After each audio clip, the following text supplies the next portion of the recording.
world is undergoing some massive changes on the spiritual and technological level, so how can we make sense of it all? Well, today I've got a guest who's been an expert in these fields since the 1960s. He's got one of the very first PhDs in artificial intelligence, and he was studying Rosicrucianism with Project Blue Book's very own J. Allen Hynek.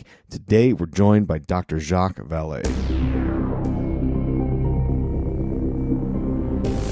This show's going to be great. We're going to talk about the origins of ARPANet, the internet, its goals for evolving humanity into the digital matrix. I don't know. We're going to find out.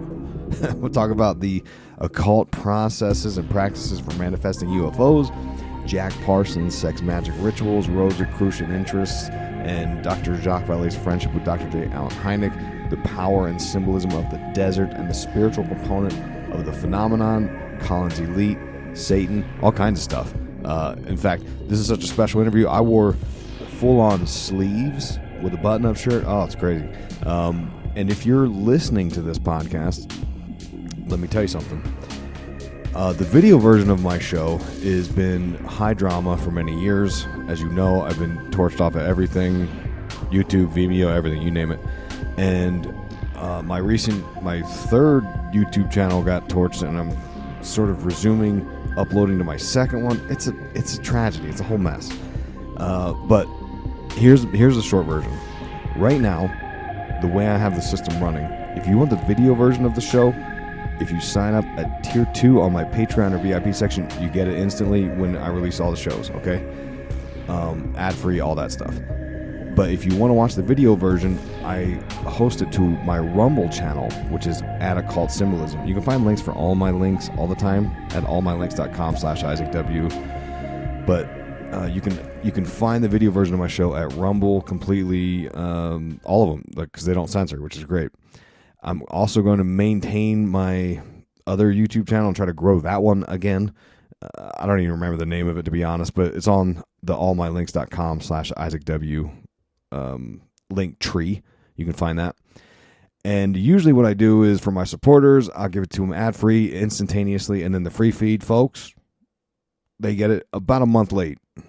Now, because this is a very special interview, I'm going to release it on quickly, much quicker than a month. I'll wait a few days so the supporters can get first access to it. But I'm going to have it on there, so be sure to check it out if you want the video version, because I've got the video version of me talking to him and all that stuff, of course, right? And also, another quick plug, I'm going to unpack this entire interview on Breaking Social Norms. That's my other podcast I do with my wife, Josie. She's the normie. I'm the conspiracy guy. And I kind of break things down, and she's great because she can give the perspective of someone who doesn't follow any of this stuff. And she can kind of say, hey, pump the brakes. What are you talking about? Blah, blah, blah, blah, bing. And that's a perfect venue for me to unpack and decode all of the things that we're talking about. And there's going to be something that he references in here about an experience he writes about in his new book. And much like a lot of his responses, he's like one of those highly intelligent people, right? And I'm trying to make sense of it, and I'm like, what is the lesson here? What is he trying to tell me? And I re-listened to the whole interview, took a bunch of notes, and I'm going to explain it to Josie. But there's something that I found, and it's kind of a bit of a eureka moment, I believe. I still got to firm up some of my research, but I think I found something that connects what he's saying into the world of Jack Parsons and James Shelby Downard. It's pretty crazy. We'll see. But anyways, I'm going to unpack it on Breaking Social Norms, so make sure you subscribe to that podcast as well, because that'll be in the next week.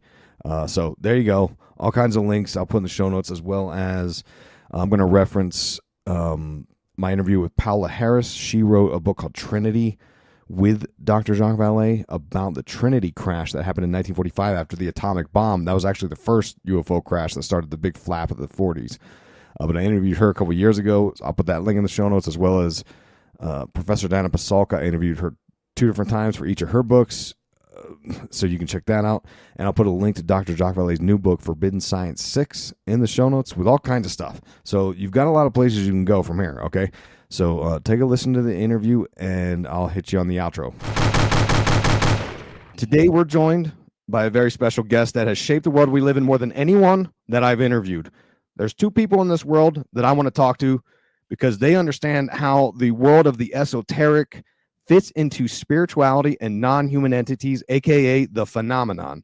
One of those people is here today with us So get ready to get your cat peeled back by Dr. Jacques Vallée. He was one of the pioneers in creating the internet with his work on ARPANet, as well as being one of the first to create a hypothesis of UFOs being a non-physical phenomenon, which ties into the focus of my research with the occult and the esoteric, which our guest knows a lot about as well.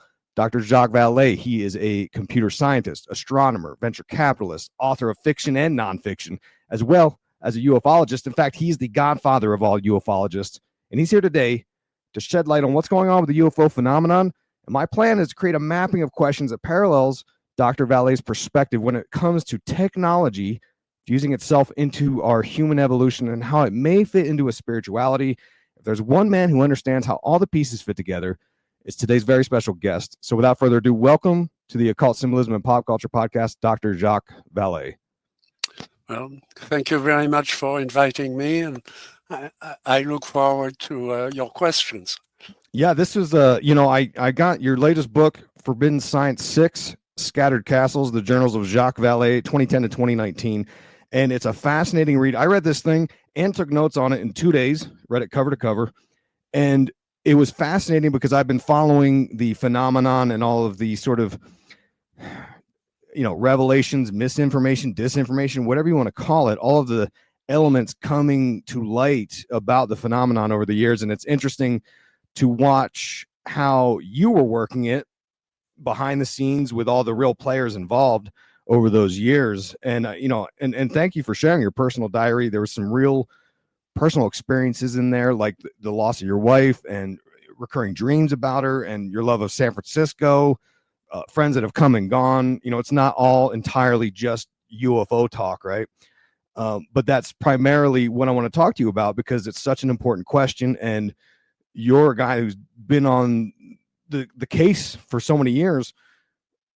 And I want to tell you, Dr. Vallée, you may not know this, but I've interviewed Professor Diana Pasulka twice and Paola Harris. So it's quite an honor to get some time with you. And I'd like to start out, if I may, back where it kind of all began with the ARPANet, the predecessor project to the internet. And in Professor Pasulka's book, Encounters, she said, years ago, before the internet, Jacques Vallée warned that the use of new technologies advertised as products would feed off human behavior. And I also read your book, The Heart of the Internet, which, discusses the ARPANet and how Stanford's AI lab was preparing the masses for what was described as a new world. And the experiment saw, in my perspective, AI and the ARPANet as a vision of a great equalizer to allow information, which is power, to everyone, not just the elites. And in the book, my takeaway was that the ARPANet, the internet, was a bit of a social revolution. And I want to talk to you about, first, how the internet has evolved. Is this meeting the original vision of what you worked on, or do you feel like things have been hijacked, maybe taken off course through things like social media? And more importantly, what does the future look like with the internet? Will this play a role in evolving mankind into something else, like a digital consciousness species? So I actually became interested in science very, very early. I was as a kid growing up, I was fascinated with, very early robotics and of course astronomy. I built my first couple of telescopes and so on. And when I was 15, I saw an object in the sky, with two witnesses, and that precipitated my interest in UFOs. And that's really, where I started. Many of my colleagues in science who have not had, a personal experience are struggling now. They realize there is something going on. Of course, a lot of it is on the internet, but it's also outside of the internet, and they have trouble reconciling it with what they know in science. I was precipitated into it by the sighting I had, which I I didn't forget it, but at the time there was nothing else that would fit. And I realized the importance of it later, a few years later, when I worked at Paris Observatory. So I'm answering your question, but I'm going back to these early days because at Paris Observatory is when I was first exposed to computers. I was exposed to computers.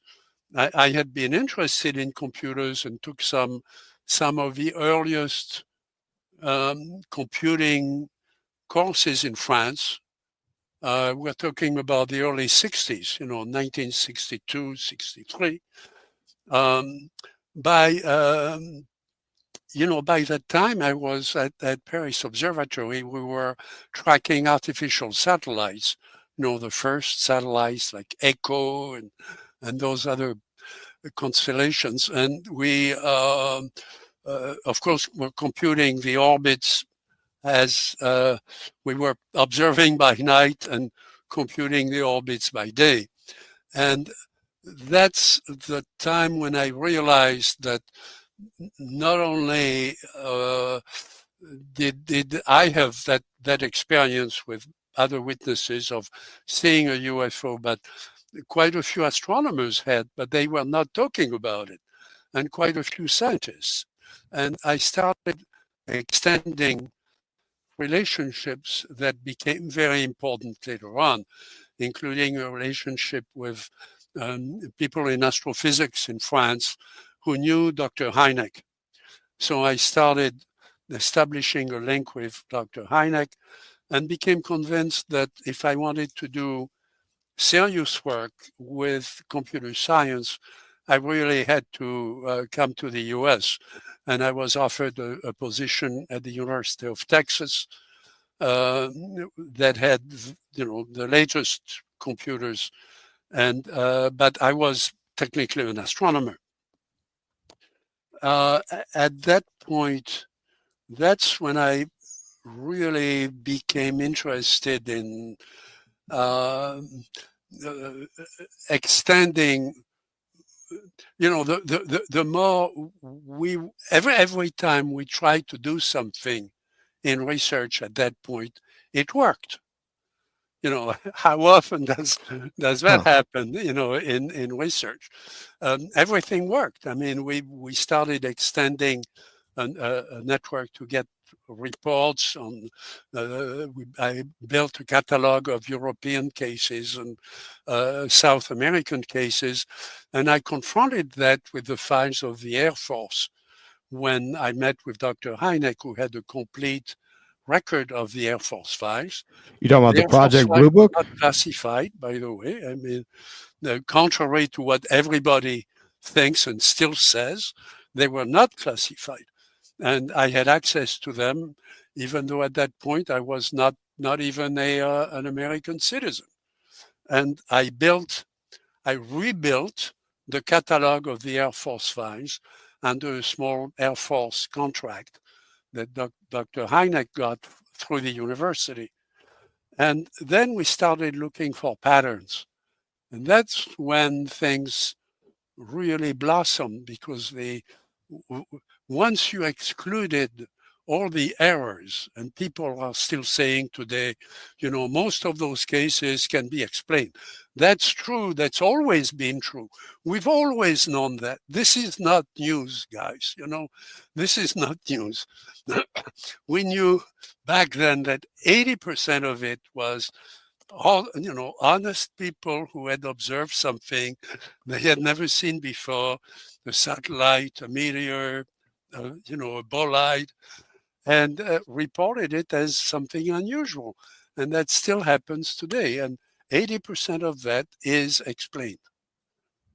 We're not talking about that. We're talking about the 10% or 5% of it, which is really well documented, complete, 12 witnesses, within an hour. We've interviewed all of them. We know where it happened. We've gone there and we've got the stuff, and we're taking the stuff to the lab. That's what we're talking about, okay? We're not talking about the rumors. We're not talking about vague, lights on satellite pictures. That may be interesting later on if we need to go back to some specific cases, but that's not where the priority should be. Okay, and I think scientists now get it. Okay, the press doesn't get it, the media don't get it. They're still distracted by anything that comes along, and that's wrong. So when I moved after several, several positions in astronomy and so on, and I got my PhD in artificial intelligence at Northwestern in 1967, which is another area where the public is completely uninformed. That AI didn't start last week. People in the 40s were thinking and writing about artificial intelligence because you needed AI behind robots, and industry needed robots, and there were robots now coming into car companies, into GM, and those robots had to be driven by programs. And those programs had to have some form of primitive intelligence. At the time, there were very few PhDs, earned for AI. I think mine was number 4. It was for an AI system that took English language questions about an astrophysics catalog of all the bright stars in the sky, and gave you an answer, essentially an instant answer on fairly complex astrophysics questions. That saved 2 days of an astronomer, writing a program, running the program, getting the answers, and verifying the answers.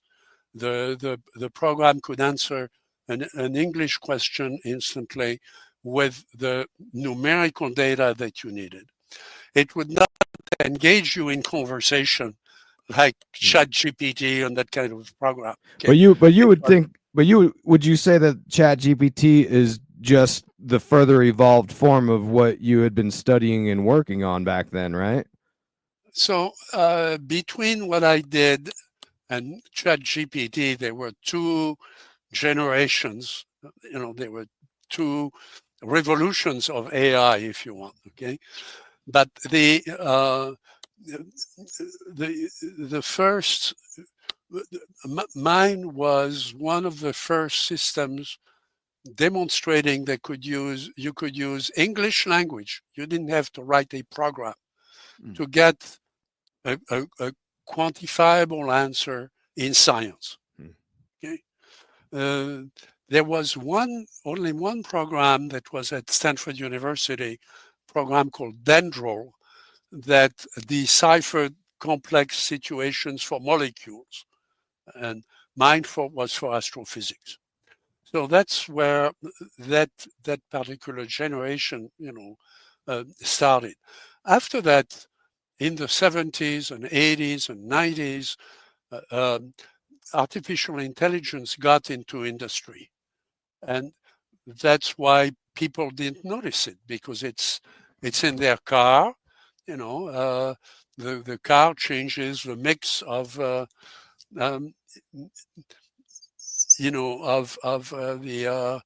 fuel it uses based on the way the climate conditions are and so on. It changes certainly watches the the direction and the stability of the car, adjusted your seat, will detect if you fall asleep, will wake you up if you fall asleep, and so on. A modern car does that. Well, that was introduced in the 70s, 80s, 90s, and so on. And now it's coming into, the car you see at the corner. But that generation of AI is under the hood, and you can't open the hood anymore. If you're smart, you let the AI do the work. So the people they've taken it for granted that the car reacted to road conditions and so on, and they don't really know how it happens, and that's fine. What's happening now is something that's in the face of the public, answering questions in English and engaging in dialogue in English. That, of course, opens up a whole different phase of our life with our environment, with things we buy, things we see on TV, things we get for our kids, and also, of course, in medicine. If your doctor tells you that you have a certain condition, you can go to ChatGPT and find out a lot of things about what is the current state of the art, the current state of medicine about that particular condition, and why your doctor is recommending a certain treatment rather than another. So those are the things that impinge our life on our life day to day now. Mm-hmm. And that's different. It's going to take a while for us to absorb the good things it does and the bad things it does. It does many good things. So if I was going to rewrite a book about computing, which I'm thinking of, updating the book you mentioned, the older book about the history of the internet. And, I worked with the internet on machine number 4 on the internet at Stanford Research Institute. So I've seen the ups and downs and the projects that failed and the projects that succeeded and so on, and the transition to the internet from the old ARPANet. Again, that's a history that people don't know. And it's always useful to go back, but I think people want to know, what happens next. They don't really care about the history. And there are even people who claim that the UFOs gave us the ARPANet, and that I can testify, that that's not true. I saw the first machines, and we had enough trouble programming them. I can tell you that was real work. This didn't come out of the sky, all ready to go. I believe that. Well, it's interesting since you brought it up in Forbidden Science 6, your new book. I read a part where you were talking about, and I don't want to go too deep in the weeds. I've got an electronic engineering background, so I don't want to get too technical for the audience, really. But you mentioned this idea about associative computing, where a computer language will use this association sort of technique. And when I'm reading that, I'm thinking of how this fits into the phenomenon, right? And I'm thinking, does this fit into, is this saying that there's this simulation theory, we're living in a computer? Is that saying that is kind of similar to the idea behind the phenomenon, where, and I don't really know how to ask this, but my thoughts about the phenomenon are, there's this weird sort of, they call it hyperstition in some fields, but there's this weird idea that our minds, sort of like a law of attraction or occult ritual magic, our minds can in a way manifest or create this phenomenon, or visions and sightings of things and orbs. Do you think that there's some kind of simulation theory that we're living in a computer of sorts that would facilitate such a thing, or is that like way out there in science fiction land for you? Well, there are two things there. One is that we we can have the impression that we're pushing the phenomenon into displaying new things that and recently, people have been describing something that's different from the typical flying saucers of the 50s and 60s. So it changes. The question is it our perception of it that gets refined, that gets better? Excuse me. Or is the phenomenon really changing in response to our perception of it? Is there a feedback loop? The other question is, a question I've started to ask myself: am I writing these books to be read by an AI later on? And there are people in England who are using my books as a sort of as a prototype for an AI discussion into the phenomenon. And at some point, I wonder what a future evolved version of ChatGPT would do with the series of Forbidden Science, which is now 6 volumes. And that maybe I'm writing these books to feed a future AI system. Wow. That would go through the entire length of it, because there are many, many, many details throughout this that are nowhere else. Okay, and that's an interesting thought. If there is an independent form of AI that starts developing out of everything we're doing, the first thing it's going to be interested in is our confrontation with UFOs. Right. And parapsychology in general and so on, because that will be at the limit of what it's perceiving. So it will want to know that. I think an advanced AI, and I think there's a lot of science fiction that relates to that, but it's not specific. It's not clearly stated in science fiction except in very few novels. Wouldn't an AI system developed by humans, what would it be really interested in knowing once it knows everything we know, which, we're getting close to that. Oh, wow. And what is next for it? It will look at the mysteries. It will look at what we don't know. So that's why, of course, scientists are interested, because we can guide it. A perfect example is medicine. There are so many things where we have the data in medicine, but we don't understand what it means. We have the data because we do autopsies on people who die, but we still don't understand what we could have done to keep them alive.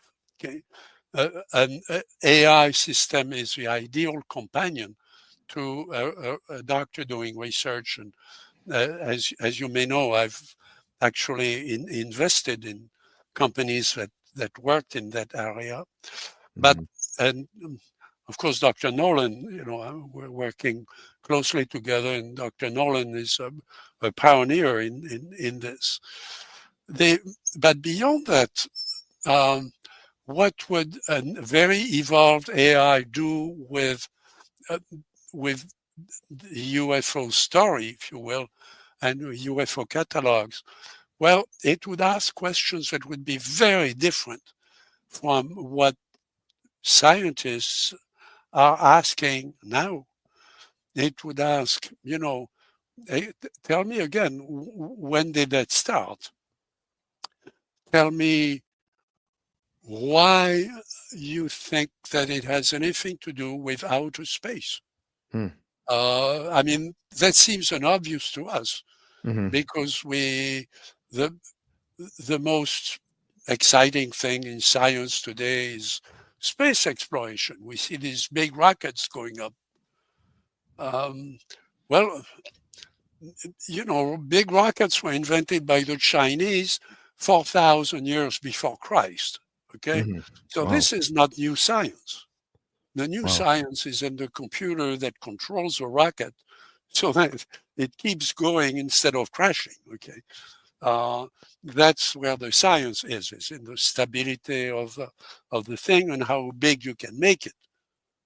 But that's a statement of failure from the point of view of physics. It's a statement of failure.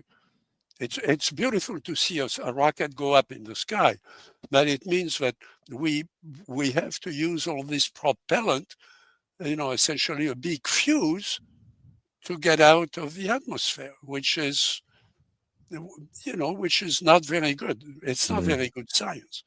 The good science would say, let's understand gravity, and then let's control gravity so that we can gracefully go out into space whenever we want, without polluting the atmosphere and making a lot of fire and brimstone and smoke. Right. Well, Dr. Vallée, since you brought it up, you're listening to the free feed of Occult Symbolism and Pop Culture, which means you're missing out. Help the show out. Get rewarded with bonuses. Join any of my 3 supporter feeds. You'll get the ad-free experience, early access, and unlock hundreds of bonus episodes the free feed losers don't get to hear. You can also score free books, discounted merch, and more. The most popular option is patreon.com/IlluminatiWatcher. The easiest one is Apple Premium, where you sign up on the app. The cheapest one is my own, IlluminatiWatcher.com VIP section. Compare the 3 platforms at IlluminatiWatcher.com. Hit the VIP tab up top. Links are always in the show notes. Ooh, yeah! Hey guys, has it pissed you off to watch cryptos fly up in price for over a decade and you've still done nothing about it? It makes sense. Crypto is complicated and it's really boring. Well, here's the good news. You don't need to know a thing about crypto to make the money that so many people have. The copymycrypto.com membership site shows you the exact cryptos that YouTube's James McMahon personally holds, which means you just copy him. It's like having a big brother who knows what he's doing. You don't need to know a thing about crypto or how to invest. You simply copy along. So let me tell you more about James. He runs the Crypto with James YouTube channel, which has over 54,000 subscribers. In the summer of 2020, he told his viewers to buy 26 cryptos. Had you put in $100 into each one, it went on to be worth over $123,000. Of the 26 cryptos, his top pick of the year, the one that he singled out, called Phantom, went up 692 times from what he said. That one call alone has retired a number of people, including guys in their 20s and 30s. Remember, this is public knowledge. You can go to YouTube and verify this yourself. So if you'd like to join the 2,800 members who copy James, then pause what you're doing and head over to copymycrypto.com/Isaac. That's copymycrypto.com/Isaac. That's spelled ISAAC, right? Double A for double awesome. And you're going to find proof of everything I've said, but my viewers get full access for just $1. And you'll join me too, because I'm also a member. I've been watching James's videos and listening to his advice for years now, and I'm telling you, he knows his stuff. I've been banking fatties, and let me tell you, 2024 so far has been real good in the crypto market. And yes, you've missed out on Bitcoin, but there's over 2 million other cryptos. Do you really think you've missed out on all of them? Guys, don't waste any more time. Go to the site and read it. Once again, copymycrypto.com/Isaac, 2 A's, so ISAAC, and you get in for $1. It's ended money worries for so many. It may just do the same for you. Link in the show notes as always. My field of research is on the occult, right? Which means that which is hidden, as you surely know. And this was occult, 20 years ago. Absolutely. You know where I'm going with it for sure. And in your book, I was surprised to see many of the names I find in my research. Aleister Crowley, Jack Parsons, even researcher Peter Levenda, who who, fun fact, he's the other guy I need to talk to someday before I die, because I know he understands a lot of the occult ideas. So you mentioned in the book you had read a couple of Peter Levenda's works. One was The Tantric Alchemist, and you said something interesting that I want to kind of talk to you about. You said, even the basic physical experience of sex is never twice the same, nor should it be. To ritualize it, as Crowley and the OTO did, is to reduce its power. Codified into incantations and obligatory movements, its virtue is weakened. And what I want to talk to you about, because you reference Jack Parsons in the book several times, and as you know, Jack Parsons, founder JPL, basically invented rockets for NASA, and he also was conducting sex magic rituals known as the Babylon working out in the Mojave Desert, which is part of your journey in 2010. At the beginning of the book, you're out in Lancaster. I'm from Lancaster, PA, so we call it Lancaster, but I think people in California would call it Lancaster. But you're out in Lancaster, California there. And, this is kind of the thing that I'm always interested in is there some kind of, between Peter Levenda's talk about the Tantric Alchemist and different theories of, sex magic and occultism stuff, I'm curious what your take would be. And this is kind of a broad question, I know, but what is your take on how these occultists fit into the phenomenon? Were they just decades ahead of their time in knowing how to sort of summon these entities with all of their various rituals and such? Like how do you think the occult fits into the world of ufology? So there is a lot of you're drawing from a lot of fascinating sources here. I used to work with at the Institute for the Future with a man who had been vice president at SRI and was known as one of the leading futurists in the US. And he said, if you want to look forward 10 years, which of course we were doing for companies like IBM and AT&T and so on, trying to build scenarios of how science might evolve and how engineering might change. You have to look 50 years, 5 times the time you want to look forward. So if you want to look forward 10 years under contract with IBM, you have to look at the last 50 years, of the industry to learn the lessons, because there were many lessons that were learned and then forgotten because computers bypassed certain things. For example, you could have computers that don't use electricity.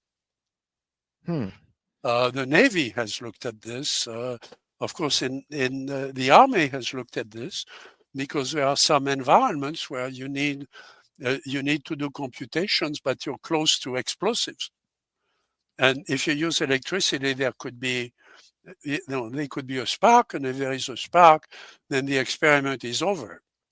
So you can build computers in many different ways. And in fact, computing is now going back to look at other ways of doing things, including, of course, the quantum computers. So those ideas have been there a long time ago. The patent, people say the flying saucers brought us a transistor. Well, I've met some of the people who worked closely with the inventors of the transistor. I didn't have the privilege to meet the 3 Nobel Prizes, who developed the industrial transistor.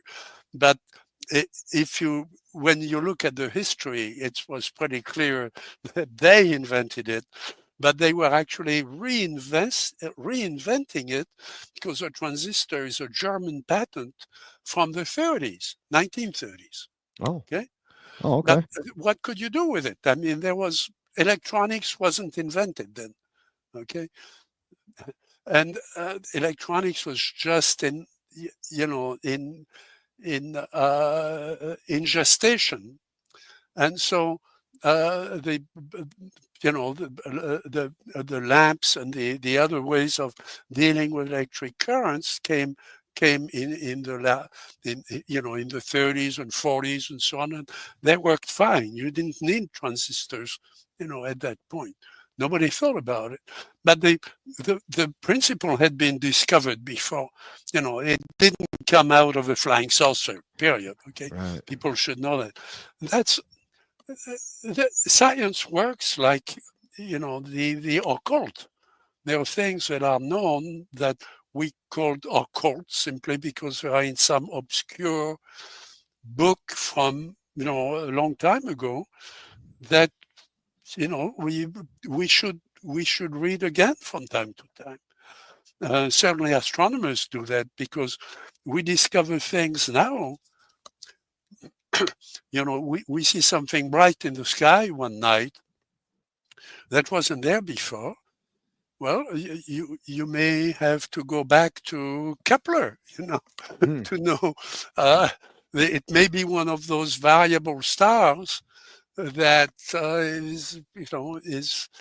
is getting very bright again, that hasn't been bright for 100 years or 200 years. Okay, so all this we need to keep reasonably current, but it looks weird, so people call it occult. There is nothing occult. Okay, it's just things that are occult because we're not smart enough to think of them. Mm-hmm. Okay? And so when we bump into them, we say, oh, it was one of those things that was hidden. uh, if you go back, you find that there was already knowledge of that. And of course, right after the war, and I think we're really doing a disservice to history, especially to the history of philosophy and the history of this country, of the U.S., when we push things under the rug. Take Scientology. Jack Parsons was close to, of course, all those movements at the beginning. Mm-hmm.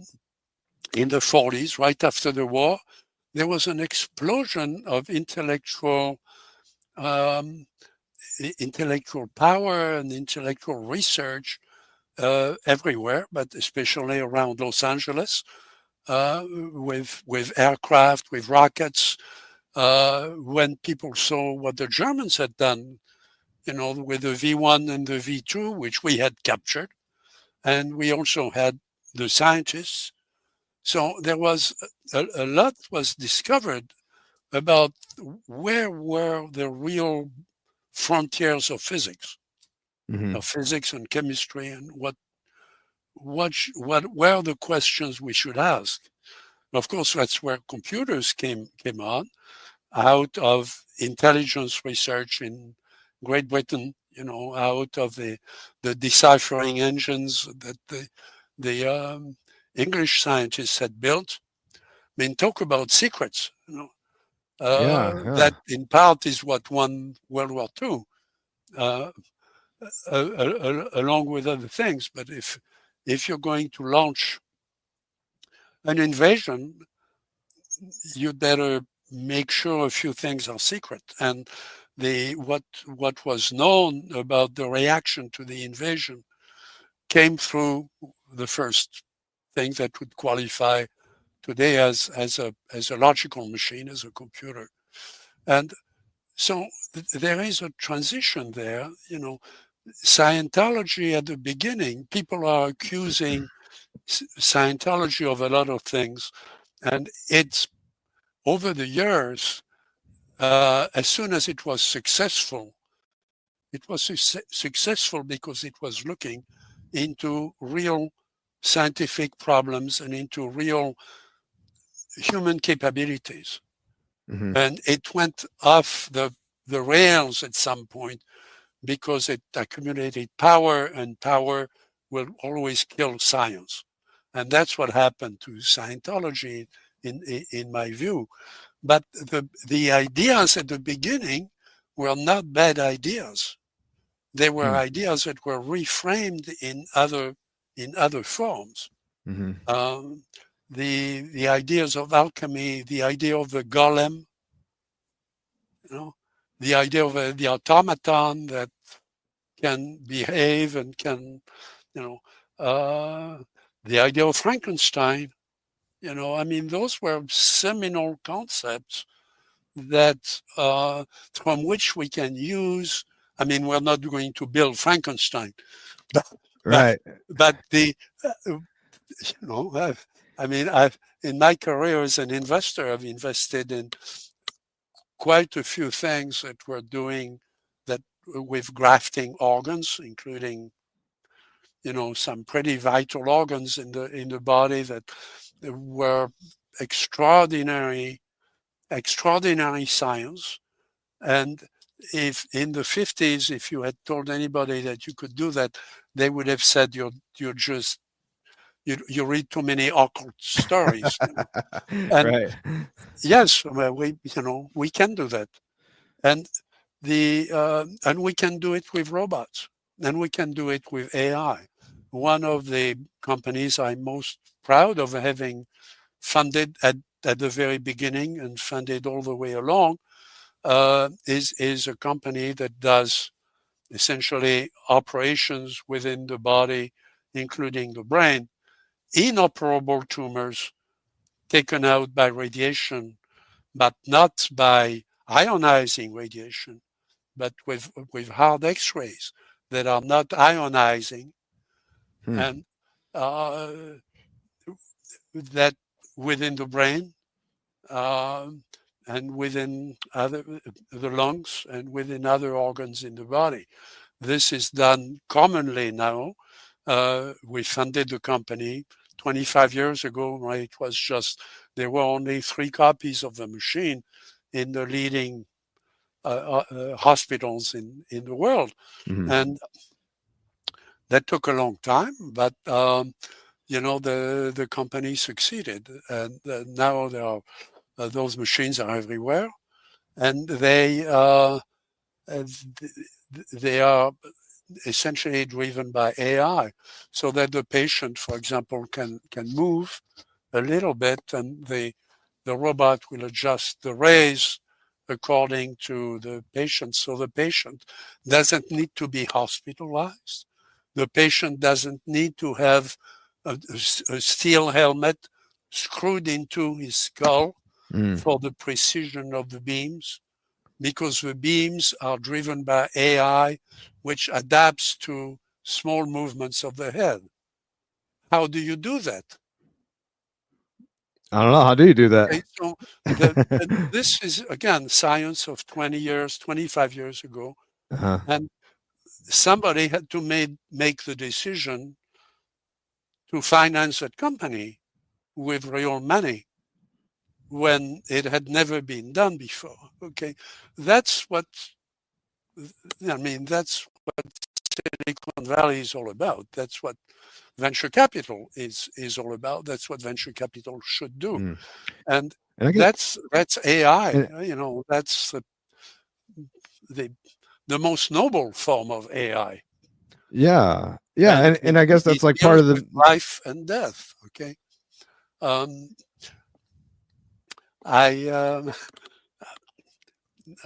so I've lived through that. Many of those ideas come back from things that people were thinking about in the 40s and 50s. It manifested in the very early science fiction around Los Angeles, which and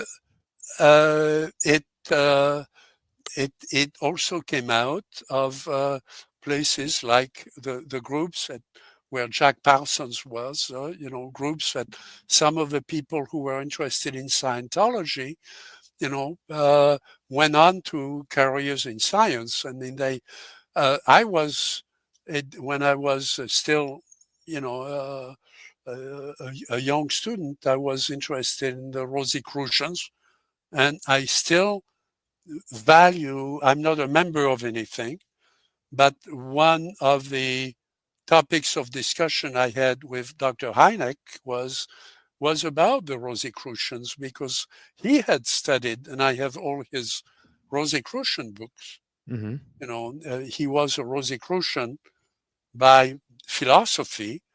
He had studied the Rosicrucians with a different current in the Rosicrucians that he had left also, realizing that the truth is not on this plane. The truth you're looking for is on a different plane. Was And that the result of Project Blue Book, that he studied all these no, cases? And I asked him, why did you get into astronomy in the first place, and why? When you work with astronomers, you have long conversations at night, watching the telescope and watching the instruments. Okay, you have time to talk, yeah, and you talk about what the telescope is doing, but you also talk about how did you decide to do this, because it's hard. It takes a lot of dedication and study. And he said that he came into science contrary to many of his colleagues, not for the power of science, but to know what the frontier was, the things that were unknown, not to learn the things that were known and get paid to do the same thing again, you know, like most science is repeating things that have been done before, only adapting it to new conditions. You know, the breakthrough science is the stuff that they didn't teach you, Hmm.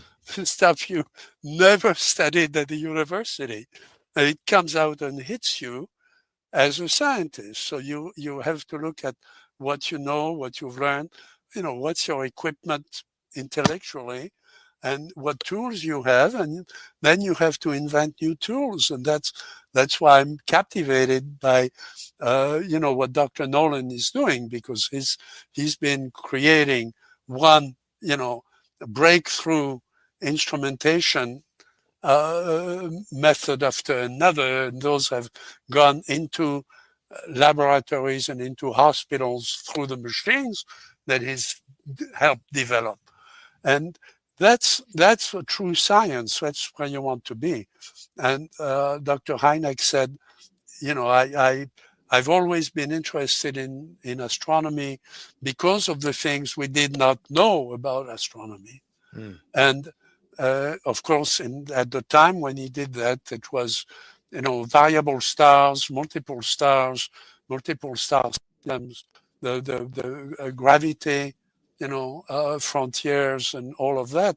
His PhD was about that. Okay, at Yerkes Observatory, and then in Ohio, and then close to Ohio there was a very big Air Force base that had the UFO files, and they looked for an astronomer who was nearby, and they came to him. Oh wow. But he said, I, frankly, I'm not the greatest astronomer in the United States. There are Nobel Prizes in astronomy. There are great physicists. There were a number of great people the Air Force could have gone to. Why did they come to me?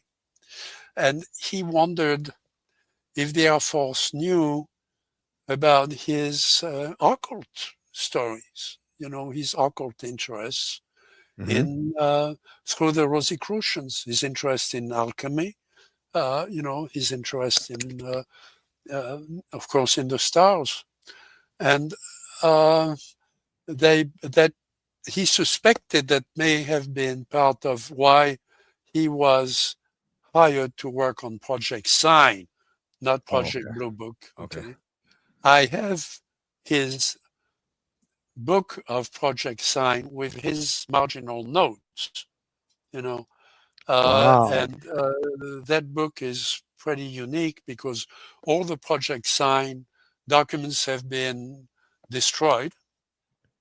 Uh-huh. The project was classified, and I have, one of the very, very few remaining copies with Dr. Hynek's annotations, on every page. Wow, that's And incredible. those are the things I want to preserve, because I feel it's my responsibility to preserve it. But those go back to the 40s Yeah. and the That was early that. 50s. Do you think Project Sign was the most genuine effort, because it went from Project Sign to, I believe, Project Grudge and then Project Blue Book, but Grudge and Blue Book were, there was some disinformation happening with those. Well, Do you think Sign was the legitimate Blue Book study? was the result of another secret meeting, Oh, okay. which was organized by the CIA, not by the Air Force. I mean, it was, the Air Force put their name on the cover, but it was a CIA effort. Hmm. And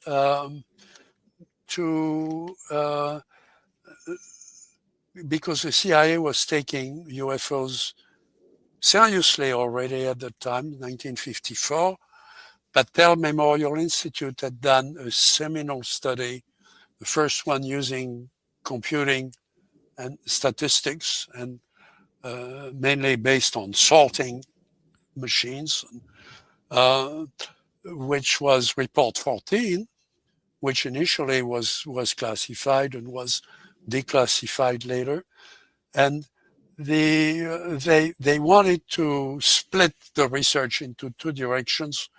One that would be just to watch on what people were observing. So it was public, it was not classified. That was Project Blue Book. There are a few classified sightings in Blue Book, but they were classified because of the instrument through which an anomaly was detected. Oh. It wasn't classified because of the UFO. Hmm. And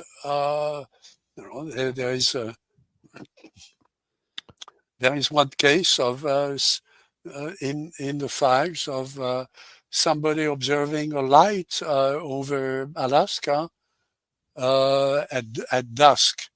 But so the ground was dark, but the sky was still, in the sun. And there was an object that seemed to be flying that was going west. Nothing goes west from Alaska. I mean, you don't, All because right. west of it is the Soviet Union. Right. It's a Kamchatka Peninsula and the Soviet Union and so on. And this woman saw this and reported it to the Air Force because she thought it was unusual. And the Air Force knew exactly what it was. It was one of the early U-2s. U-2s were classified. So that case, even though the Air Force absolutely knew what it was, the case is still carried in the files as unidentified. Oh, And interesting. and that's a trap, when people take all these cases and they say we're going to put this on in AI. You're going to put these cases in AI without knowing the real story. And if you haven't studied the files, you think it's a bona fide observation of a real, honest to goodness UFO that the Air Force actually investigated and decided was unidentified over Alaska, Hmm. going towards the Kuril Peninsula, okay, when the Air Force knew exactly what it was. So again, AI is fine, but you should not ask ChatGPT to solve, the nature of a phenomenon that is, 97% explainable Mm-hmm. Mm-hmm. by normal conditions. I mean, the AI is going to spin its wheels forever dealing with the 97% of the data, which I can tell you already is perfectly normal, everyday happenings. But it's that There's last. nothing mysterious about them. When you go back and you talk to the people and you look at where they were and what they were looking at, and you have the weather conditions and you have everything else, which we do have, but nobody has really put it together. Mm-hmm. And with Mr. Bigelow, we tried to put this together in a 5-year program, and we were cut off after 2 years. And we never knew why we were cut off. And, I was the guy in charge of the initial classification and coding for the system. And that's certainly one of the mysteries that have been left by our generation, is why was this cut off, and where did it go? Mm-hmm. So we're in a world that's full of mysteries, and I think Jack Parsons and others were in an extraordinary world. And I go back to that world, at the beginning of this, with the case in Lancaster. That it's funny, I haven't been asked a question about that. There were all these things going on in the desert that my witnesses saw. And I went there several times. And they told me somebody else had seen it. So I went to see the other guy. And I describe all that in the first 20 pages of the book. People ask me the conventional questions. I mean, you're the first one who is really asking about where does this come from? How does it tie into what people have called occult or, esoteric knowledge? I'm telling you, there is esoteric knowledge all over the place. And there are also things that are known in areas that we're just not looking at. Mm-hmm. We're just blind. But we're blind because we're limited in our ability to ask questions. Right. The next generation of AI is not going to be limited, and is going to ask some very embarrassing questions. Like, what about cattle mutilations? What was that about? Yeah. We've done, thanks to Mr. Bigelow, not just under Bass. We didn't do a lot of it under Bass, but under the previous program, under NIDS, which went on for over 10 years. We did a lot of work on cattle mutilations.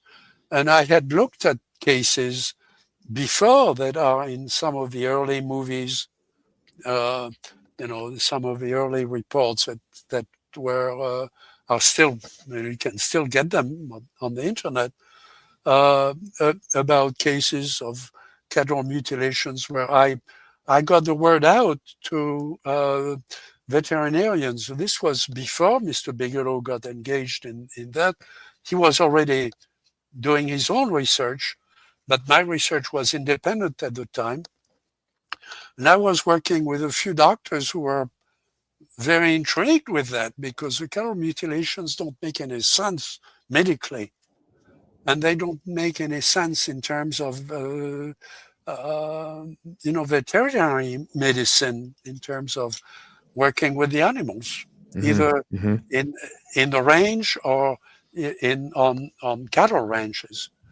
So I got to learn a lot with talking with the vets and in the field near the carcass of a mutilated animal.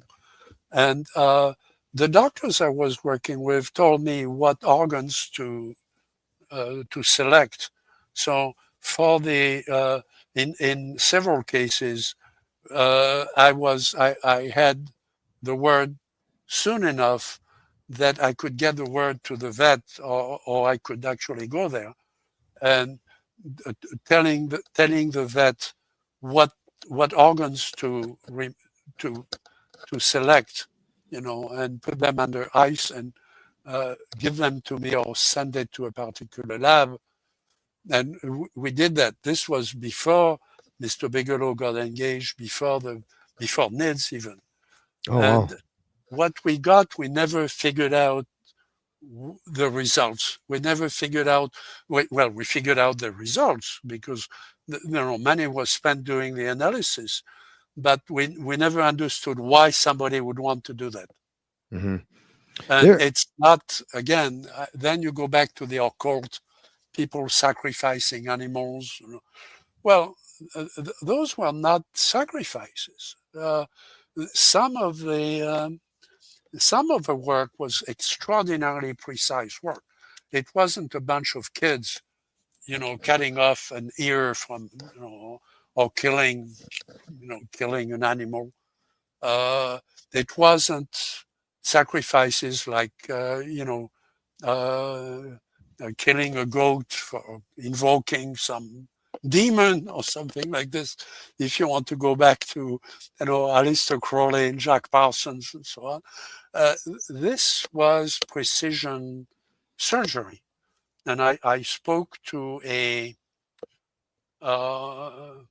veterinarian in Arkansas, and I showed him the result of the analysis that had been done by my friends. That meant that the organ had to be removed by going surgically inside the body and cutting ligaments. You had to know precisely where the ligaments were inside the body of the animal. This was a cow. To remove, in this case, remove the uterus and the entire organs as a whole from cutting inside. And he said, Dr. Vallée, let me tell you something. This was not done by a veterinarian. This is not something I've been trained to do. This was done by a surgeon and not by a vet. Wow. And for him to admit that, to me, we were at the police station. The police had done the investigation. The police definitely wanted to know who was doing this because they were the ones that the farmers were calling. Mm-hmm. There is a belief that, those animals are insured. Well, they are not insured for this kind of thing. They are not insured for cattle mutilation. Okay, so the farmers were impacted financially by those things. And they were mad. And they were calling the sheriff, and the sheriff was calling the vet. And the vet didn't have an answer because there was no answer in science. Mm-hmm. So we've continued to, under NIDS, we continued to do this, with an expert veterinarian who had written books for veterinarians and published those books. And, fortunately, we had a jet at our disposal, so I didn't go there, but the veterinarian and the team could get there within hours of an alert, from a vet somewhere in Montana. He could be there in a couple of hours, and he could see the animal in the field. We still didn't get an answer. Mm-hmm. Why not? I mean, what's going on? Yeah. Who's doing this? And it could be done by humans. By why? What's the branch of what branch of some secret service needs to do this? Right. Why not do it in the range where animals are roaming freely? Why do it on a property of somebody? Where the guard dog is going to scratch the door to get into the house. A cattle dog. Oh, okay, right, yeah. Okay, so those are the things I've had to learn all the way along. It's taken me away from computer science. I can tell you that it's put me in touch with some very interesting doctors and some very interesting science that we're still, we still don't have the answers. So UFOs, the lights in the sky, that's not the only thing that's going on. There's a lot going on out there that we don't understand. And that is because I know I told you I'd get you out of here in an hour, and we're already there. But I want to squeeze one last question in, and you can respond as short or as long as you like, because I've been dying to know this since I read Professor Dana Pasulka's Encounters book. There's a scene where she is in your library and you say to her, you're like, hey, I highly recommend you find this book and read it. And the book in question was a book titled Satan. And it was written, Like who? it's a book that is titled Satan. And it was written by Carmelite nuns. I believe in the book, she says it was from the 1800s. Do you remember this scene? Do you remember this book at all? Is this something I need to track down? Because the reason I bring it up is because in Forbidden Science 6, you talk about the Collins elite several times, which is an interesting subject because to me it pertains to this idea, because as you already know, but for the audience, there's this idea that there was this inner group embedded with the government, the CIA, whatever, since the 40s that has believed everything related to the phenomenon is satanic and that we shouldn't really study it because people like Jack Parsons were summoning demons and this, that, and the other. So my question, I guess another version of the question, have you ever confirmed the existence of the Collins elite? Or do you think that there is a sort of, obviously there's like supernatural elements, but could it be to a Christian worldview of the devil? Is that somewhere in the ballpark of how the phenomenon works?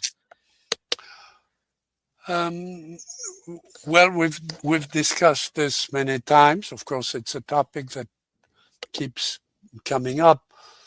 It certainly comes up in among people who look at the future.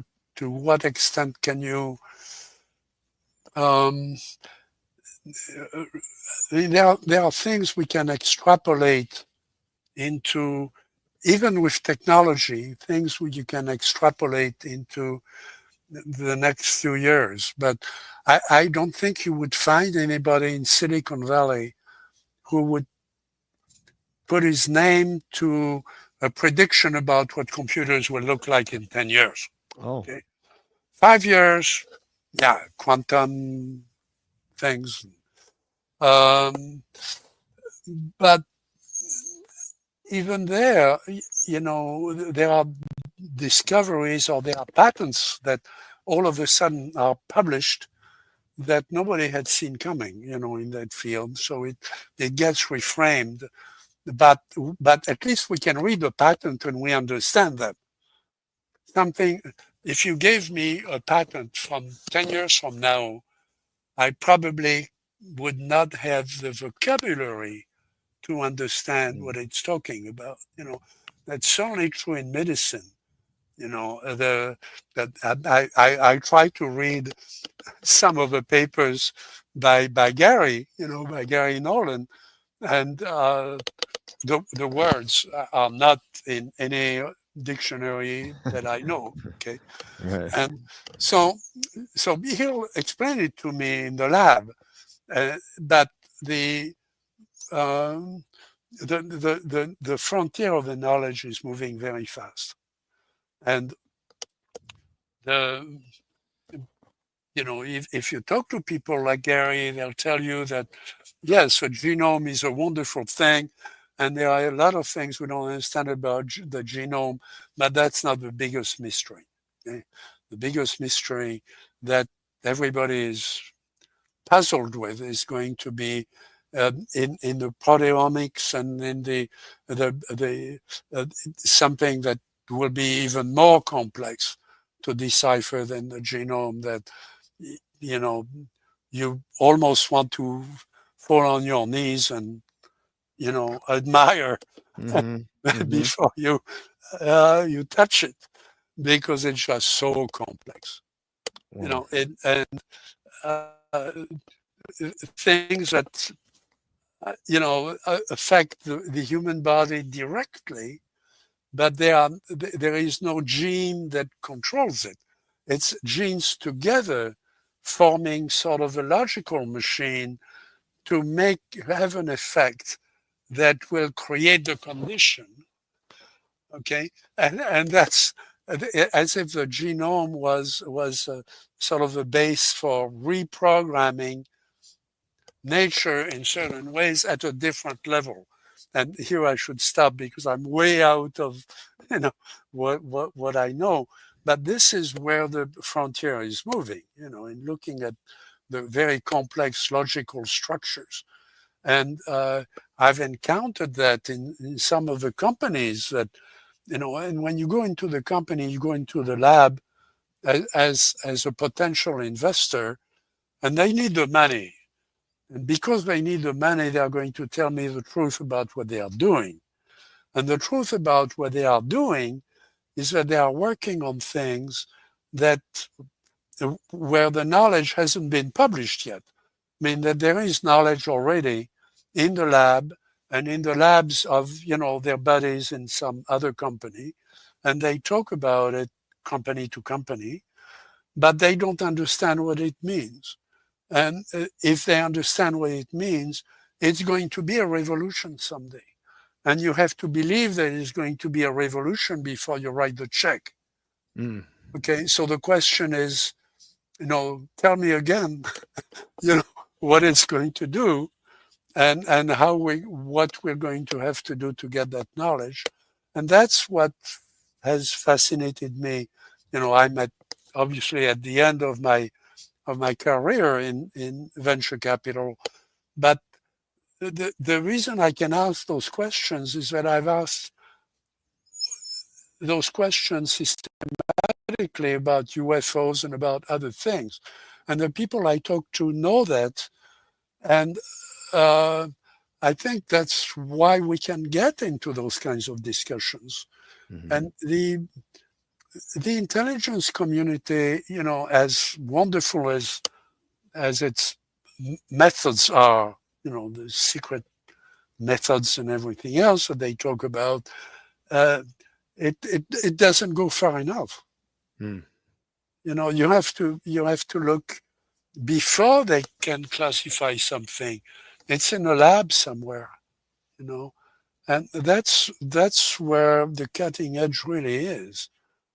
And in many cases, if the method gets classified, it's going to be subterranean for 20 years before it re-emerges in a product we can buy.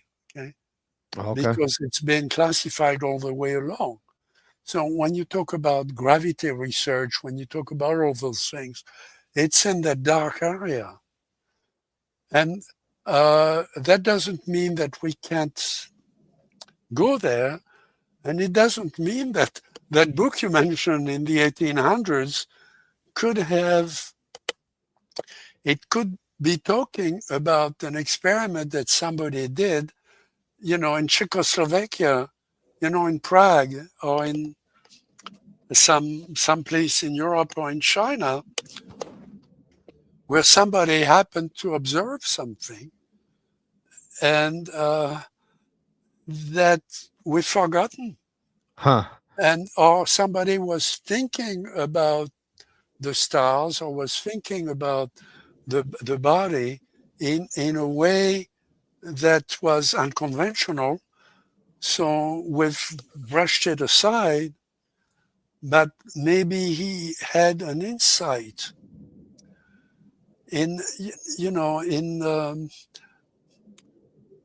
we wrote a book about ancient cases of observations. There is an observation from an astronomer in the 18th century who saw a tic-tac. Mm. He was an astronomer in Prague. He had an observatory, on the top of his roof, and he was observing, and he saw something go up from the ground, and he describes it. I mean, he didn't describe it as a tic-tac.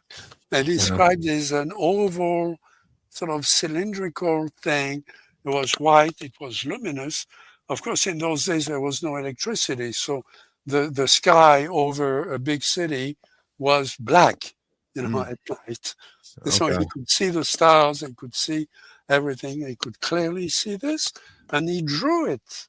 And we have the engraving, and I've published the engraving, okay, in my book. I got, permission from the museum to publish it and he published the evolution of it, how it went up in the sky. He drew it, and he did a very nice drawing with the city at night and where he was with his observatory. Well, this is just as valid as something we get from the space shuttle. It's a good observation. And in the 18th century, they had good telescopes, and the thing was close. It was over the city. Mm-hmm. Well, so I think we need to be able to go back to those days. And it feeds to restart when we have a branch of modern science that gets stuck. How do we restart it? Well, we have to go back to where we were before. What did we miss? Mm-hmm. What did Einstein forget? Mm-hmm. If we're not going to fuse general relativity with quantum mechanics by pushing quantum mechanics and by pushing relativity. We have to go back to the trunk of the tree. Where did we come from? Where were we when Einstein was a young student?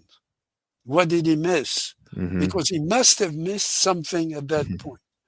That is a new science. That's where general relativity and quantum mechanics are one thing. Mm-hmm. That's what it's in the past. It's not in the future. We have to go back. Where did we branch off on the wrong branch of the tree? Let's go back to the trunk. And that's what, of course, we call that esoteric and occult and all that. It's not occult. It's not esoteric. It's just science we forgot.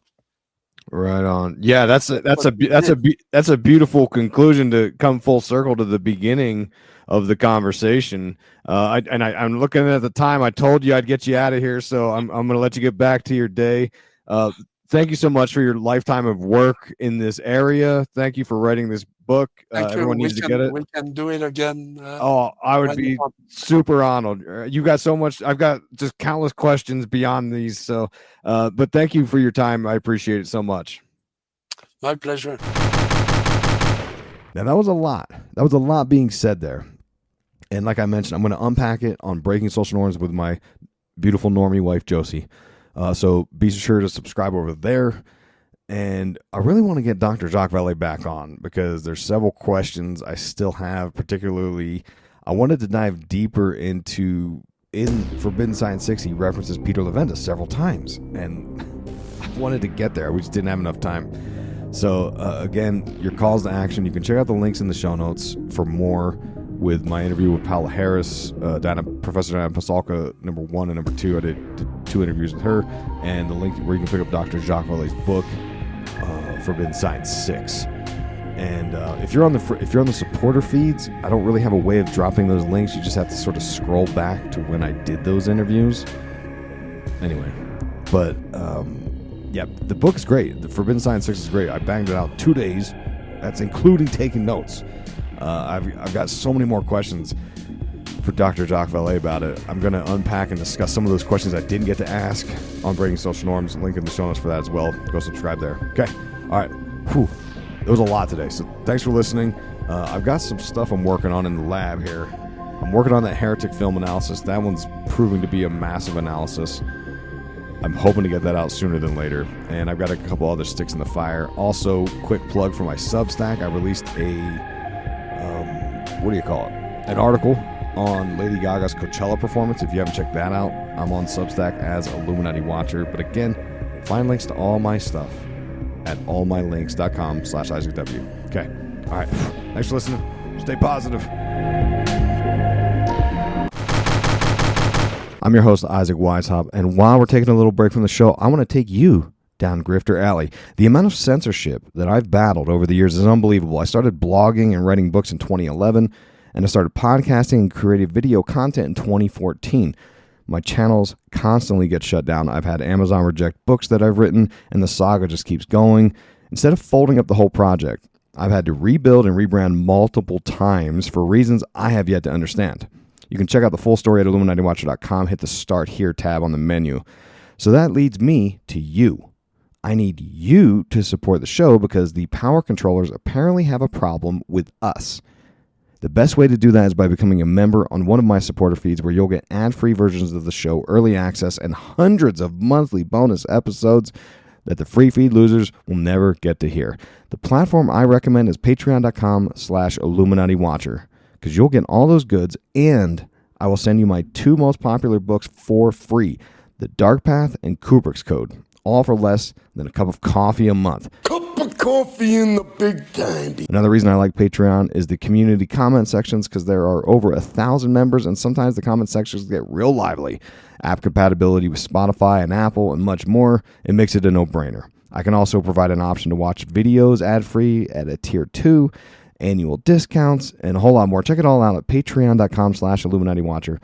Now, the easiest platform is Apple Podcast Premium. If you listen to this show on Apple Podcast, just mash the button, you're in.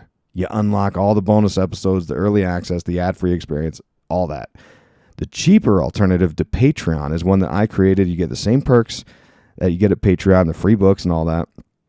It's the VIP section. You can check that out at IlluminatiWatcher.com. Click the VIP menu tab up top. You can read the details. You'll have to copy and paste an RSS code into a compatible app of your choice, right? The VIP section, it doesn't work with every single app, but there's a list of the popular ones that it works with, like Apple Podcasts, CastBox, Overcast, Pocket Cast, and much more. Again, check out IlluminatiWatcher.com, hit the VIP menu tab, and you can compare all 3 of these supporter options. Because lots of people think I should be doing this for free, which is very admirable, but it takes an incredible amount of time recording, hosting content, and getting software, equipment. I got to read whole books sometimes, taking notes on everything that I consume. It's literally a full-time job for me to juggle with a day job, a home life, and a family. Hey, man, I got 5 kids to feed. And I'm a one-man army, which is great because I actually don't answer to anybody but you, all right? That means you can trust that I'm giving you my take and not some political hack job angle or corporate slave master shilling or any other kind of nefarious purposes. But that requires you to support the show. If you're in the position to, if this is the last $5 of the month that you have, I don't want it. I want you to prioritize your health, your family, your relationships. That needs to be priority number 1. But if you got it, you want to give me a cup of coffee, let's go.